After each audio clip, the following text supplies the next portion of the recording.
कैसे हो आप सभी लोग। देखो बच्चों, मैंने आपकी क्लास के अंदर जो चैप्टर फर्स्ट है वो शुरू कर रखा है, जीव जगत, है ना। जीव जगत के अंदर पीछे वाली क्लास के अंदर अपन ने अध्ययन किया था सजीवों की विशेषता क्या होती है, सजीवों में कौन कौन से लक्षण पाए जाते हैं। क्योंकि जब चैप्टर का नाम है जीव जगत तो हम तो जीवन के बारे में ही पढ़ना है। अब जीवन के बारे में हम पढ़ रहे हैं तो उसके साथ साथ मैंने आपको कल ये बात बताई थी कि धरती के ऊपर, पृथ्वी के ऊपर बहुत सारे सजीव है जो एक साथ पाए जाते हैं। हम हमारे आड़ोस पड़ोस में भी देखते बहुत सारे जीव देखने को मिलते हैं। तो सुनो, पृथ्वी पर विभिन्न प्रकार का जीवन पाया जाता है। तो पृथ्वी पर विभिन्न प्रकार का जीवन पाया जाता है जिसको अपन शब्द देते हैं जैव विविधता। इसे क्या शब्द देते हैं हम? जैव विविधता कहा जाता है। अब जैव विविधता है क्या? एक स्थान पर एक समय में बहुत सारे जीवों का पाया जाना क्या कहलाता है? जैव विविधता कहलाता है। और भारत जैव विविधता में सबसे ऊपर है। यहाँ विभिन्न प्रकार के जीव जंतु पाए जाते हैं। ये तो छोटी सी परिभाषा है, सबको पता है जैव विविधता क्या होती है। अब जो मेरा यहाँ से प्रश्न बनता है वो ये रहेगा कि जब पृथ्वी पर इतनी सारी जैव विविधता है तो सभी जीवों को हम पहचानते कैसे हैं? आपने देखा होगा ना, हम अलग अलग प्रकार के जीवों की हमें अलग अलग प्रकार के नाम, किसी को जैसे चिड़िया है, कौवा है ना, ऐसे बोलते हैं। गाय है, भैंस है, ये मानव है, ये डॉग है, ये कैट है, ऐसे शब्द काम में लेते हैं ना। तो कहाँ से आए ये शब्द? वही हमें पढ़ना है, वही हमें पढ़ना है कि शब्द हम जो काम में ले रहे हैं वो कहाँ से आए हैं। तो सुनो, पृथ्वी के ऊपर बहुत सारा जीवन पाया जाता है। इस जीवन पाए जाने को क्या कहा जाता है? बायोडाइवर्सिटी, या इसे क्या कहते हैं? जैव विविधता कहते हैं। अब सभी जीवों में इतने सारे जीव पाए जाते हैं तो हम उसका क्या करते हैं? नामकरण करते हैं। नामांकरण किया जाता है। तो हमारी क्या है? सजीवों का नामांकरण करना। सजीव, पृथ्वी पर जैव विविधता पाई जाती है तो जैव विविधता में जीवों, अलग अलग जीवों को अलग अलग नाम दिया जाता है। तो अलग अलग जीवों को अलग अलग नाम प्रदान करना क्या कहलाता है? नामांकरण कहलाता है। तो जीवों का आप क्या दोगे? नाम दोगे। तो कोई भी प्राणी है, उस प्राणी को एक विशेष नाम दिया जाता है। तो किसी भी प्राणी को उसके आकार के आधार पर, उसके रहन सहन के आधार पर, उसके प्रजनन के आधार पर एक विशेष प्रकार का नाम दिया जाता है। तो किसी भी प्राणी को एक विशेष प्रकार का नाम देना नामांकरण कहलाता है। क्या कहलाता है? नामांकरण कहलाता है। ठीक है। फिर जैसे सुनो मेरी बात, या तो अपन क्या करते, कोई भी जीव है उसको देख करके ये कह देते अच्छा ये गाय है, ये भैंस है, ये शेर है, ये कुत्ता है, पहचान कर लेते हैं। देखते ही हम पहचान, क्योंकि वो जो पिक्चर है वो हमारे दिमाग में छपी हुई। जब अपन छोटे थे, पढ़ते थे, हमें दिखाते अच्छा एक से चित्र दिखाते थे, बोल देते ये शेर है ना। तो यानी उसको अपन ने देखा, देख करके उसका नाम दिया, उसको पहचान दे दी। उसको देखा और देख करके उसको क्या दे दी? पहचान दे दी। तो इसका मतलब हमने क्या किया? नामांकरण किया। पहचान करेंगे। फिर छोटा बच्चा होता है ना, तो छोटे बच्चे को बार बार आप अपन सेब दिखाते हैं, बोलते बेटा ये एप्पल है, ये सेब है, ऐसे उसको बोल देना। अब वो क्या करेगा? वो अपने दिमाग में से पिक्चर बना लेगा। अच्छा थोड़ी सी लाल लाल रंग की है, ऊपर से एक लकड़ी सी लगी है ना। वो क्या करेगा? वो ऐसी एक पहचान बना लेगा कि अगर ऐसी बनी है, ऐसे लकड़ी बनी, इसका मतलब ये सेब है। उसने उसकी पहचान बना ली ना। अब कहेंगे सेब कहाँ है, तो बता देगा ये रही सेब। उसने एक अपनी पहचान बना ली। तो अपन उन जीवों को क्या करते हैं? उनकी पहचान बनाते हैं। तो जीवों की पहचान करते हैं, जीवों को नाम देते। तो पहचान का मतलब एक अच्छे से एक पर्टिकुलर, एक विशेष चिन्ह प्रदान करना। एक कोई भी प्राणी है उसकी विशेषता के आधार पर उसे नाम दिया जाता है। अगर कोई प्राणी जल में रह रहा है तो क्या कहते हैं, जलीय प्राणी है। कोई प्राणी कहाँ रह रहा है, धरती पे रह रहा है तो क्या कहते हैं, स्थलीय प्राणी है। पक्षी आकाश में उड़ते भी है तो क्या कह दिया, ये वायु प्राणी है। ऐसे बोलते हैं ना। तो कोई भी प्राणी है, उस प्राणी को उसकी विशेषता के आधार पर, उसकी विशेषता के आधार पर उसे पहचान देना, पहचान करना कहलाता है। पृथ्वी के ऊपर बहुत सारे सजीव पाए जाते, तो उन सजीवों को उनकी विशेषता के आधार पर उन्हें पहचानना और फिर उनका क्या करना, नाम करना। दो बातें समझ में आ गई। क्योंकि मैंने क्या कहा, पृथ्वी पर के ऊपर बहुत सारे जीव पाए जाते हैं, जैव विविधता खूब पाई जाती है, तो इसीलिए हमें क्या करना होता है, उन जीवों को पहचानना होता है, पहचान पता होनी चाहिए। हम उसे एक नाम देते हैं, फिर उसके बाद में हम क्या करते हैं कि नाम दे दिया और पहचान कर ली। अब नाम और पहचान, कोई भी जीव है उसको नाम दे दिया, पहचान कर ली, और फिर हम उसका क्या कर देते हैं, वर्गीकरण कर देते हैं। वर्गीकरण करना, छोटे छोटे समूह में विभाजित करना, समूहों में विभाजित करना, इसको बताती हूँ। अब देखो वर्गीकरण क्या कहलाता है। वर्गीकरण किसे कहते हैं, सजीवों को उनकी रहन सहन, आवास के आधार पर, पोषण के आधार पर, प्रजनन के आधार पर अलग अलग समूहों में विभाजित कर देना वर्गीकरण कहलाता है। जैसे आपकी बात बताओ, आप 11वीं क्लास में हो ना, 11वीं क्लास में, ठीक है। अब एक बात सोचो मेरी बात, कि कुछ बच्चों ने जैसे आर्ट्स ली है, कुछ ने कॉमर्स ली है, साइंस ली है, साइंस में भी कुछ ने मैथ ली है, कुछ ने बायो ली है। अब मेरी बात सुनो, 11वीं क्लास को पूरी को एक साथ बैठा दे, बात सुनना, आर्ट्स कॉमर्स साइंस सबको एक साथ बैठा दिया, और अलग अलग टीचर, वो अपने अलग अलग सारे बच्चे एक साथ बैठे हैं, चारों तरफ उनके सारे टीचर खड़े हैं और पढ़ा रहे हैं, कुछ समझ में आएगा क्या? कभी आर्ट्स वालों की आवाज़ें, कभी कॉमर्स वालों की, कभी साइंस वालों की, सारा मिक्स हो गया, कुछ भी नहीं समझ में आया। तो क्या किया जाता है, आपको अलग अलग क्लासों में भेजा जाता है, अलग अलग विषय के आधार पर अलग अलग क्लास बनाई जाती है। आपकी क्यों बनाई जाती है?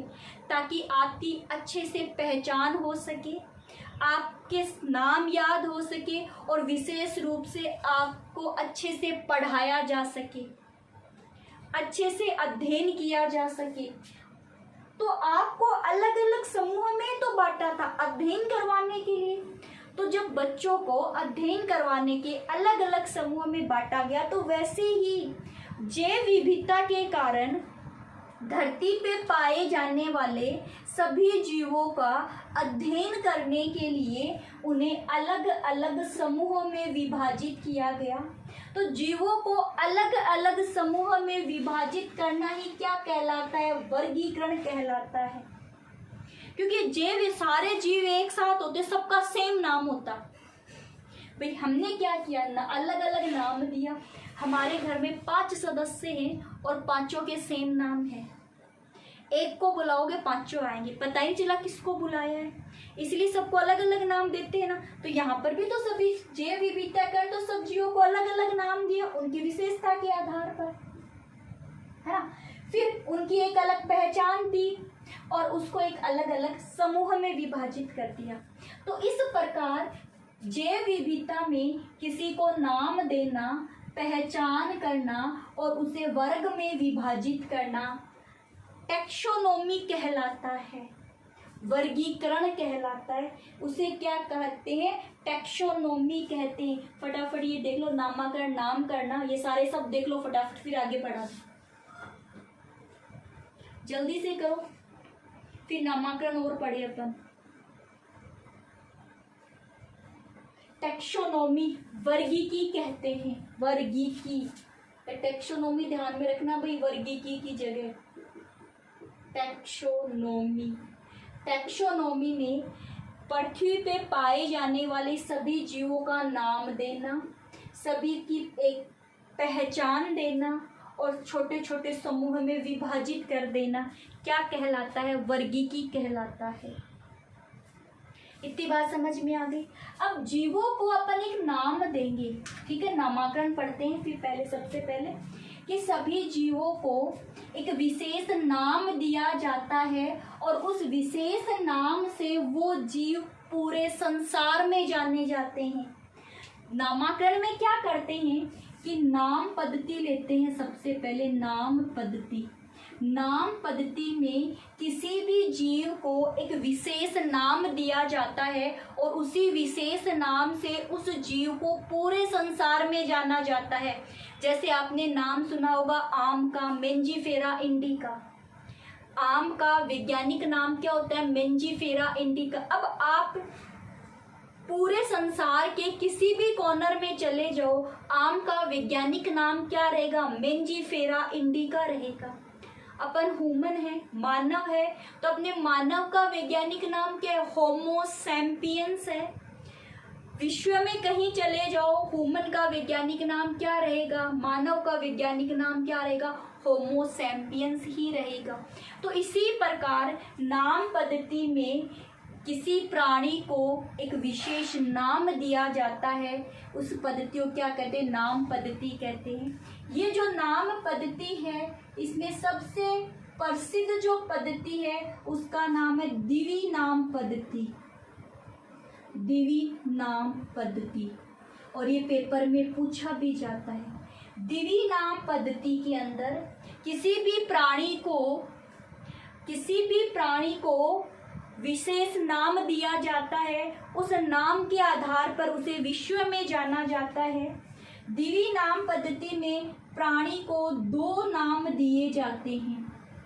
दो नाम दिए जाते हैं। क्या नाम दे? दो नाम दिए जाते हैं। दिवी नाम पद्धति के बारे में सबसे पहले कैरोलस लीनियस ने बताया था। ये आप ध्यान रखोगे, कैरोलस लीनियस बहुत बार पूछा जाता है। दी नाम पद्धति किसकी दी हुई है? कैरोलस लीनियस की दी हुई है दी नाम पद्धति, जिसमें पर्टिकुलर एक विशेष नाम दिया। इसमें दो नाम दिए जाते हैं। सुनो, इसमें दी नाम पद्धति के अनुसार कोई भी प्राणी है उसको दो नाम दिए जाते हैं। पहला नाम है वंश नाम, और जो दूसरा नाम होता है वो होता है जाति संकेत, यानी उसकी जाति को बताता है। तो दी नाम पद्धति में पहला नाम वंश का होता है और दूसरा नाम जाति का होता है। दिवी नाम पद्धति के अंदर जो नाम दिया जाता है, दो नाम दिए जाते हैं और इन दोनों नामों को लैटिन भाषा में लिखा जाता है। लैटिन भाषा में लिखा जाता है। पढ़ लो जल्दी से, किस भाषा में? दी नाम पद्धति में कितने नाम दिए जाते हैं? दो नाम दिए जाते हैं, ठीक है, दो नाम दिए जाते हैं। पहला नाम वंश से संबंधित है और दूसरा नाम जाति से संबंधित होता है। और दिवी नाम पद्धति लैटिन भाषा में दी गई है। किस भाषा में? लैटिन भाषा में दी गई। और किसने दी है? कैरोलस लीनियस ने दी है। लैटिन भाषा पहले काम में ली जाती थी, बोलचाल में भी ली जाती थी। अब लैटिन भाषा को काम में नहीं लेते, केवल जो पुरानी किताबें होती है, ऑथेंटिक जो किताबें होती है, बस उसमें लिखी हुई मिलती है। अब सुनो, लैटिन भाषा में दिवी नाम पद्धति के अंदर वंश का, अब ये दिवी देखो लैटिन भाषा में तो ऐसे तिरछी लिखी जाएगी, जैसे मैंने आपको लिख के टाइपिंग करोगे ना, तो जैसे अपन लिखते हैं मेंजीफेरा इंडिका, ये लो। तो मेंजीफेरा के अंदर ये जो शब्द हिंदी में नहीं होती, दूसरी बात अपन हिंदी लिख लेते हैं, जबकि दिवी नाम पद्धति हिंदी में नहीं होती। अरे लैटिन भाषा हिंदी कहाँ काम में? हिंदी तो अपने यहाँ की है, भारत की है हिंदी तो दिवी नाम पद्धति हिंदी भाषा काम में अपन ट्रांसफर कर देते हैं, बस ऐसे लिख देते हैं मेंजीफेरा इंडिका। से मैं लिख के दिखाऊं, मेंजीफेरा इंडिका ऐसे लिख लेते, जबकि ये गलत है। लिखना क्या होता है? Mangifera indica. तो ये लैटिन भाषा है, इसको टाइप किया जाता है, हाथ से नहीं लिखा जाता। लेकिन जब हम डी नाम पद्धति में नाम हाथ से लिखते हैं तो दोनों नाम के नीचे अलग अलग रेखांकित कर देते हैं। दोनों नाम को अलग अलग रेखांकित कर दिया जाता है। अब बुक में रेखांकित नहीं मिलेगा आपको, सोचो क्यों? अरे तो बुक तो टाइप की हुई है, उसमें तो अक्षर को थोड़ा टेढ़ा करके लिख देंगे, टेढ़ी लैंग्वेज ही तो होती है ना। लेकिन अपन हाथ से नहीं लिख सकते, इसलिए बुक में अंडरलाइन नहीं मिलती है आपको। लेकिन आपको ध्यान में रखना है कि द्विवी नाम पद्धति में कोई भी जीव है उसको वैज्ञानिक नाम दिया जाता है। उस वैज्ञानिक नाम है वो विश्व में प्रसिद्ध रहेगा। उस वैज्ञानिक नाम में पहला नाम वंश से संबंधित है और दूसरा नाम जाति से संबंधित है।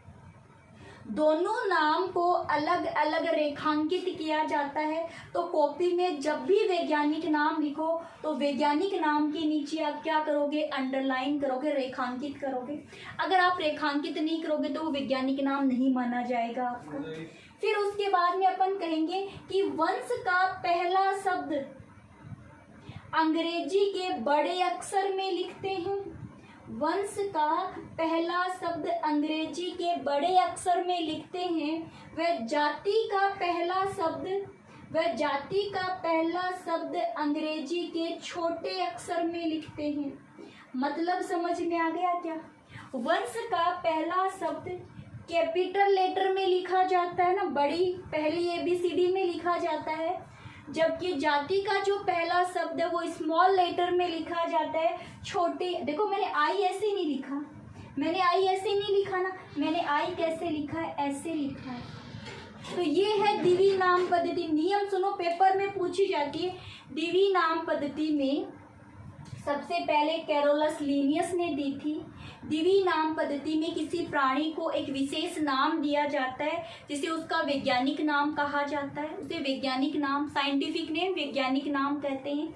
द्विवी नाम पद्धति है वो लैटिन भाषा में होती है, इसीलिए द्विवी नाम पद्धति के अंदर पहला शब्द वंश से संबंधित है और दूसरा शब्द जाति से संबंधित होता है।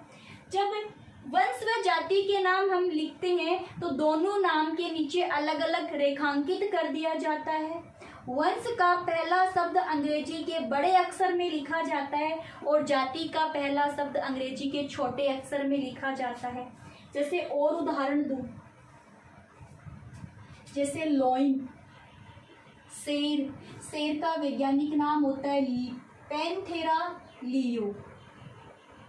देखो पैंथेरा लियो, तो पैंथेरा में पी बड़ाई तो लिखा है और तो दोनों नाम के नीचे अलग अलग अंडरलाइन कर दो। पैंथेरा लियो हो गया। किसका वैज्ञानिक नाम है? शेर का वैज्ञानिक नाम है।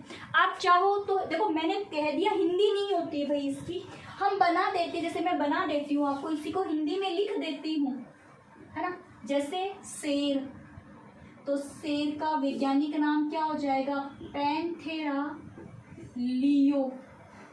ये शेर का वैज्ञानिक नाम है। दोनों नाम के नीचे अलग अलग अंडरलाइन को। अब सुनो, अपने हिंदी में तो लिख दिया पर नियम कहाँ लगा रही दीना। उसने क्या कहा था? वंश का पहला शब्द बड़े अक्षर में और जाति का पहला शब्द छोटे अक्षर में लिखते। ये कब नियम लागू होगा? जब इंग्लिश काम में लोगे। इंग्लिश ही है, हाँ हम ऐसे याद कर सकते, कोई दिक्कत नहीं। जैसे बाघ, टाइगर, बाघ, इसका क्या होता है? Panthera tigris. अलग अलग नाम लिख दिए। अंडरलाइन करना जरूरी है, चाहे हिंदी में लिख लियो चाहे इंग्लिश में लिख लियो, बट करोगे क्या? अंडरलाइन तो करनी पड़ेगी। अंडरलाइन ना करोगे तो गलत है। सुनो, तेंदुआ है ना, तेंदुए का क्या नाम होता है? पैंथेरा पारडस। ये अलग अलग क्या कर दी? अंडरलाइन कर दी। तो ये है ये वैज्ञानिक नाम, इनको बोलते हैं। अब चाहे शेर कहाँ का हो, पैंथेरा लियो ही है वो, चाहे बाघ कहाँ का हो, पैंथेरा टिग्रिस ही है, पैंथेरा पारडस ही है। अब सुनो, हर जीव के वैज्ञानिक नाम है। आम का मेंजीफेरा इंडिका है, 10वीं क्लास में याद किए थे क्या? किए थे ना, तो वही वैज्ञानिक नाम है ये। अंडरलाइन कर रहे थे तो सही था, वरना गलत था। ग्लाइसिन मैक्स किसका है? सोयाबीन का है। पाइसम सेटाइवम किसका है? मटर का है। अरे है क्या, याद किए थे ना सारे के सारे वैज्ञानिक नाम आपने। एपिस इंडिका, एपिस डोरसिटा, ये सब क्या होती है? मधुमक्खियाँ होती है ना। बस ये सारे, तो Apis indica, Apis dorsata, Apis mellifera, Apis florea, ये सब मधुमक्खियों के वैज्ञानिक नाम हैं। तो हर जीव का वैज्ञानिक नाम है, और किस आधार पर दिया जाता है? दी नाम पद्धति के आधार पर। इसमें 2 नाम है, पहला नाम वंश से संबंधित है, दूसरा नाम जाति से संबंधित है। यहाँ देखो, यहाँ इन सबका वंश सम्मान है, सबका वंश सम्मान है, लेकिन जाति अलग अलग है। क्यों हुआ? क्या कहा था? ये वर्गीकरण ही तो है। अरे अलग अलग वर्ग में ही तो बांटा है इसको। क्यों बांटा है इसको अलग अलग वर्ग में? ताकि इनकी अच्छे से पहचान हो सके। अब देखो, जैसे मान लो इन सबका नाम Panthera leo, Panthera leo, Panthera leo ही होता। सुनो मेरी बात, अब हम क्या करते, हमने केवल शेर देखा, बाकी के हमने देखे नहीं, तो अपन कही जा रहे अरे वो पैंथेरा लियो जा रहा है, तो अपने तो बस शेर ही है अपने तो दिमाग में। फिर हमने किसको जाते देखा? हमने इस बाघ को जाते देखा। हमने कहा कि ये पैंथेरा लियो कहाँ है? पैंथेरा लियो तो वो कल देखा था, वो था पैंथेरा लियो। कंफ्यूज हो जाते ना, इसीलिए इन सबको फिर अलग अलग जाति देती जाती, इनके काम के आधार पर, इनके प्रजनन के आधार पर, इनके आवास के आधार पर। यही है। अब सुनो, हम क्या कहते हैं, एक जैसे हमने देखा, अच्छा ये तो पादप है ना, देखा अच्छा ये तो पादप है, ओहो अच्छा ये तो जंतु है, ऐसे बोलते हैं ना, ओहो ये तो कुत्ता है, ओहो ये तो बिल्ली, ऐसे शब्द काम में लेते हो ना, उन शब्द को टेक्सा कहते हैं। टेक्सा क्या कहते हैं? उन्हें टेक्सा कहते हैं। किसी को एक विशेष नाम, ये कुत्ता, ये बिल्ली है, ये बकरी है, ये गाय है, भैंस है, ये मानव है, ये शब्द अपने आप में क्या कहलाते हैं? टेक्सा। सुनो, ये भी टेक्सा है, ये भी टेक्सा है। तो एक शब्द जो कहा, एक शब्द को क्या कह दिया? टेक्सा कह दिया। एक शब्द को क्या कहते हैं? टेक्सा कहते हैं। अब सुनो, हम अपनी इच्छा से नाम नहीं दे सकते वैज्ञानिक नाम, ये भी ध्यान में रखना। ये नहीं हमारी इच्छा हुई उसे वो नाम दे दिया, हो फेमस हो जाएगा, वर्ल्ड में यही नाम जाना जाएगा। नहीं, जब वैज्ञानिक किसी जंतु की पहचान करते हैं, किसी प्राणी की पहचान करते हैं, उस प्राणी की पहचान करने के बाद में उसके आवास को देखा जाता है, उसमें प्रजनन की क्रिया देखी जाती है, उसका रहन सहन देखा जाता है, उसको एक सामान्य नाम दिया जाता है, और उसी के आधार पर फिर उसको वैज्ञानिक नाम देते हैं।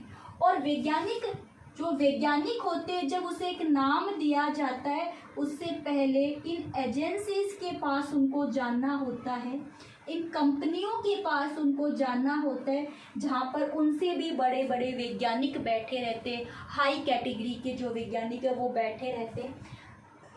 जैसे मान लो वनस्पति से संबंधित कोई नाम है, अभी काटाग्लाइसिन मैक्स सोयाबीन है, पाइसम सेटाइवम मटर है, अभी थोड़ी देर पहले ही कहा था, है ना। ये जो नाम अपन दे रहे हैं, ये नाम पहले इस एजेंसी के पास जाएंगे, इस कंपनी के पास जाएंगे, और उनको लगेगा कि हाँ इस पादप को इन्होंने ये जो वैज्ञानिक नाम दिया है, ये इसके गुणों के आधार पर सम्मान है, तो फिर कह देंगे हाँ ये वैज्ञानिक नाम चलेगा।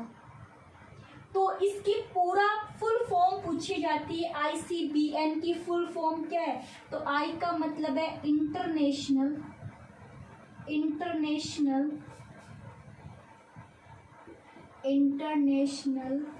कोड।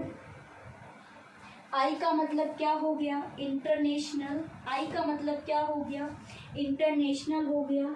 C का मतलब कोड, C यहाँ लिख दो आई बराबर इंटरनेशनल, सी बराबर कोड, 4 इंटरनेशनल कोड 4, बी का मतलब बॉटनिकल, एन का मतलब है नोमेनक्लेचर, सुनो वापस से लिखो, इंटरनेशनल कोड 4 बॉटनिकल नोमेनक्लेचर। एक ऐसी एजेंसी जो वनस्पति पेड़ पौधों को वैज्ञानिक नाम प्रदान करे। इंटरनेशनल कोड ऐसा नाम जो सभी देश में जाना जाएगा, सभी देश समान रूप से उस नाम को लेंगे। किसका? वनस्पति का नाम। तो वनस्पति का वो नाम जो पूरे विश्व में एक ही होगा, वो जो कंपनी होती है ICBN है। ठीक है, ICBN की तो अगर कोई पौधा मिला उसको वैज्ञानिक नाम देना है तो पहले मान्यता किससे लेनी पड़ेगी? ICBN से मान्यता लेनी पड़ेगी। एक होता है ICZN international, B capital N capital है, इंटरनेशनल कोड 4, G का मतलब जूलॉजिकल नोमेनक्लेचर का मतलब होता है नाम देना। तो जो जंतु है ना, जंतु के लिए मान्यता कौन देगा? ICZN मान्यता देगी। तो पौधों के लिए ICBN मान्यता देती है और जंतुओं के लिए ICZN मान्यता देती है। तो ये हमने थोड़ा सा अध्ययन किया था इस चैप्टर से। समझ में क्या क्या देखा? किसी जीव को एक विशेष नाम दिया जाता है, नाम पद्धति है।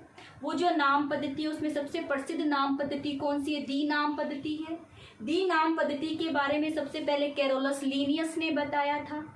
फिर उसके बाद में हमने क्या देखा? किसी जीव की उसकी संरचना के आधार पर एक विशेष पहचान होती है। विशेष पहचान करके उस जीव का अध्ययन करने के लिए उसे छोटे छोटे टुकड़ों में विभाजित किया जाता है। किसी जीव को अध्ययन करने के लिए छोटे छोटे टुकड़ों में विभाजित करना क्या कहलाता है? वर्गीकरण कहलाता है। तो आज की क्लास हमारी इतनी ही थी। नेक्स्ट क्लास के अंदर अपन इससे संबंधित और बातें करेंगे। ओके बच्चों।